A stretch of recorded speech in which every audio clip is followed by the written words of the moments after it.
All right, and welcome to the special series of Realtor Fight Club called What Would You Do? And I'm here with our guest, Rachael Real, broker of Rachael Real Estate. Hey, Rachael. Good morning, Jen. How are you? Great. Thanks for coming back on. So, I'm happy to be here. yes, I'm ready. You're ready to fight. Well, in this series, we do ethics and professional standards committee, like different cases or scenarios. And this series called What Would You Do does air every Wednesday. So look for it on wherever you listen to podcasts. So Rachael will present a case to us and we'll talk about it. And then we'll decide what would you do? Right. That sounds fantastic.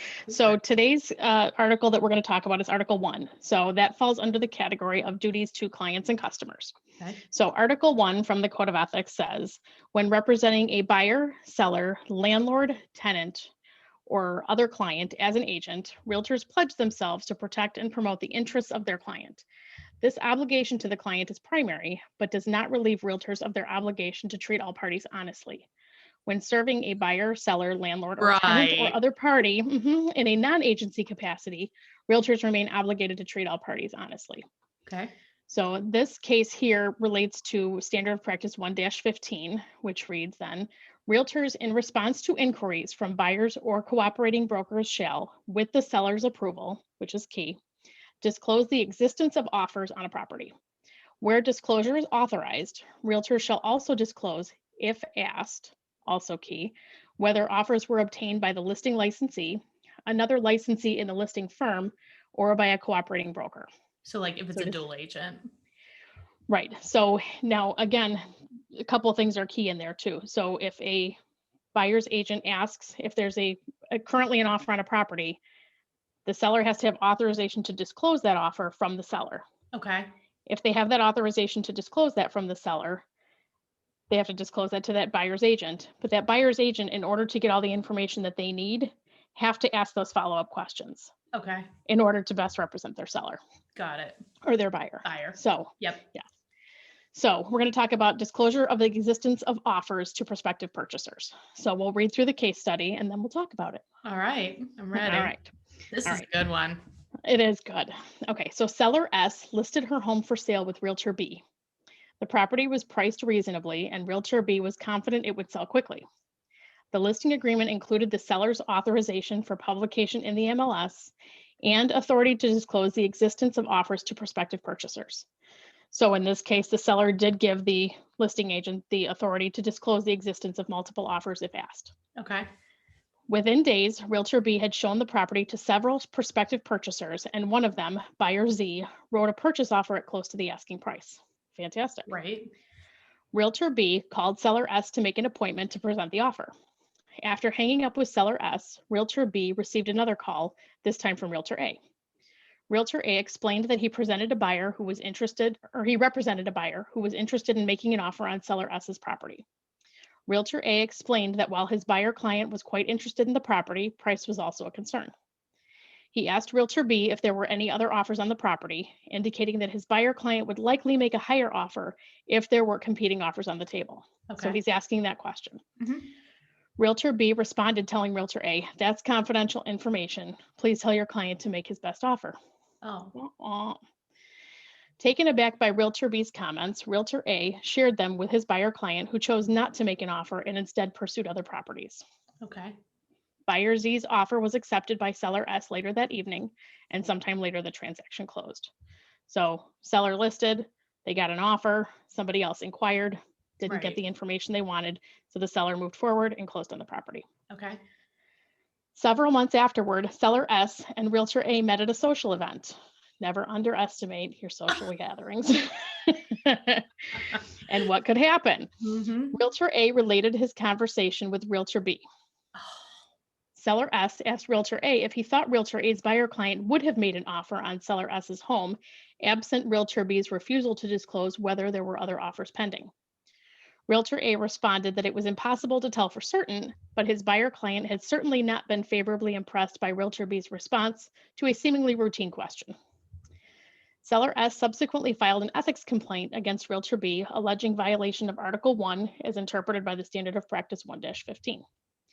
He noted that he had clearly authorized Realtor B to disclose buyers and cooperating brokers the existence of pending offers, and that Realtor B's arbitrary refusal to share information he was authorized to share could have been the reason, or part of the reason why Realtor A's client had chosen not to make an offer on the seller's home.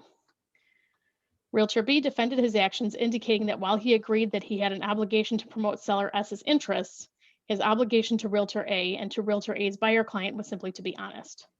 He had not in any fashion misrepresented the availability of seller S's property. Rather, he simply told Realtor A to encourage his client to make her best offer. Mm-hmm.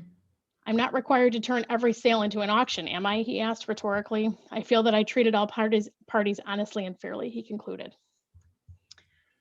So, Oh, wow. Yeah. Never underestimate who's going to talk, after a couple cocktails at a social event. Just saying. I think though, like, okay, so if I am the listing agent, in this case, I think they called him B. Right, Realtor B. Yeah, and there's an offer on the table, which I'm the dual agent. Well, it doesn't even matter. There's an offer on the table. For me, Right.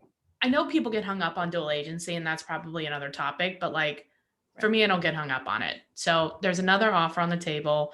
He calls. I mean, I would want to try to get it into multiples if I could, because that could likely makes it go higher. I mean, I don't know. I'm sure there's one Right, it's case where it entirely didn't, possible. but Right. It's entirely possible that that was the case. I don't know why in this particular situation the Realtor B would not follow the direction of the seller, which was disclose the existence of an offer if you have one. but I guess to his Based point, on- he's saying he didn't not disclose it either. He just said that, hey, you know what? What did he say? He said it's confidential. It's confidential, which that's the appropriate answer if you're asked if there's multiple offers and you don't have the seller's permission to disclose, then you say, I'm not authorized to disclose that information. I'm sorry. Right. Which, if you're the other agent, read is. between the lines. Right, exactly. So there, to be based on the response that he said, I'm not required to turn every sale into an auction, am I? He didn't want to have to open up the door to the multiple offers and do more work. Allegedly. That's I mean, right. That's what we can assume. But I mean, Right. The question is it an ethics violation? It sounds like it is in this specific case because he was Absolutely. authorized to do it. Right. But if just because you're authorized, does that mean you have to? If you're having that conversation with a seller at the time you list a property, which that's what we should all be doing, is having a conversation with the seller saying, hey, if we get into a situation where there's multiple offers, how would you want me to respond? Here's the option. Yes, I can respond. What is that going to do? No, I don't want you to disclose it. What would be the ramifications of that?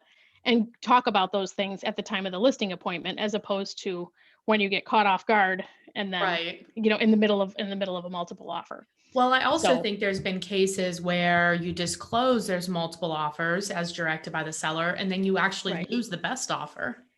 And you very well may. It's one of those things when I sit down with a seller and discuss it, and they, we talk about, if you go this way, this could happen. If you go this way, this could happen.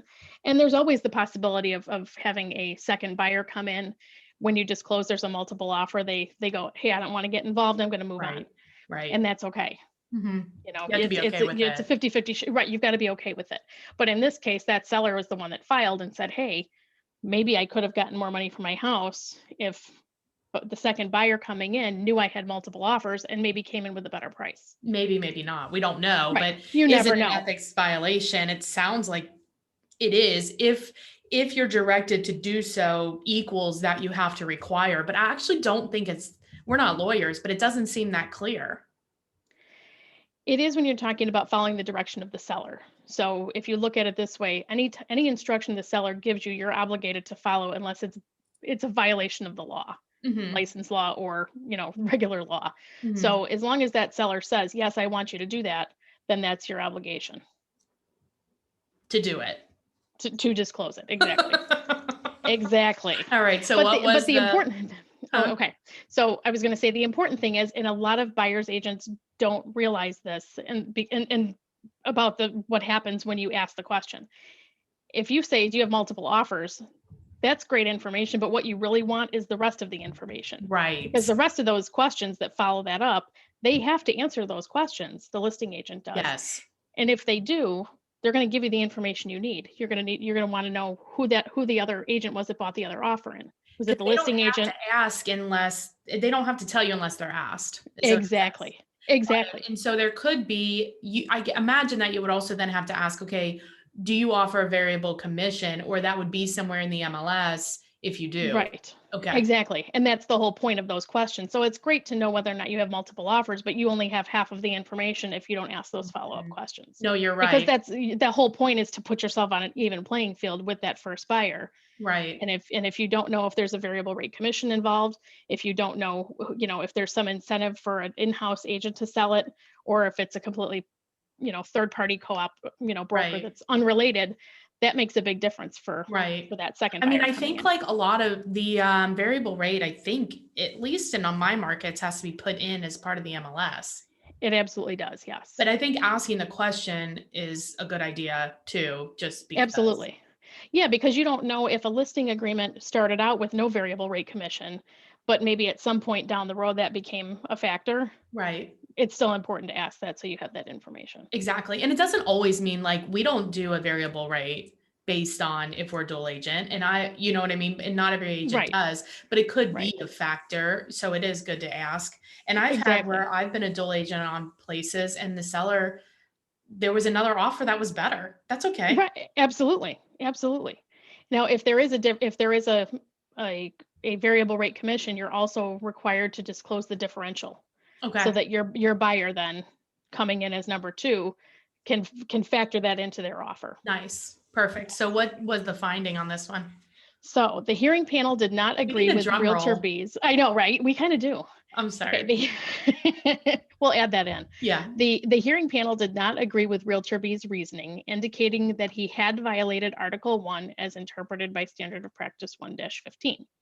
They noted that the Standard of Practice 1-15 requires realtors, if they have the seller's approval, to divulge the existence of offers to purchase on listed property in response to inquiries from either potential buyers or cooperating brokers.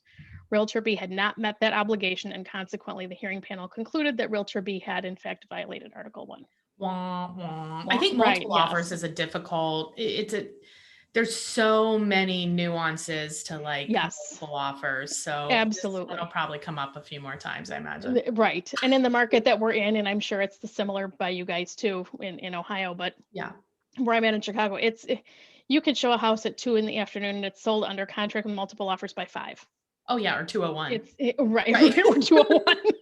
Yes, right. I woke up to a text message saying, "Hey, I was going to wait for your feedback yesterday, but the seller got a great offer. It was over list and as is, and it wasn't even a multiple offer. Boom.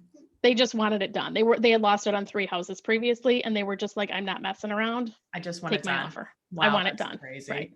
right. All right. So Rachel is in Chicago. Rachel, if somebody has a referral in Chicago, what's the best way to get a hold of you? Directly by my cell, which is 630-542-8688, or you can reach me on Facebook at Rachael Real Estate. Lovely. And Yes. if you're interested in learning more about EXP, certainly give me a call or text 513-400-1691. Hey, Rachel, thanks a lot for being on. You got it. Thanks, Jen. See you next time. See ya.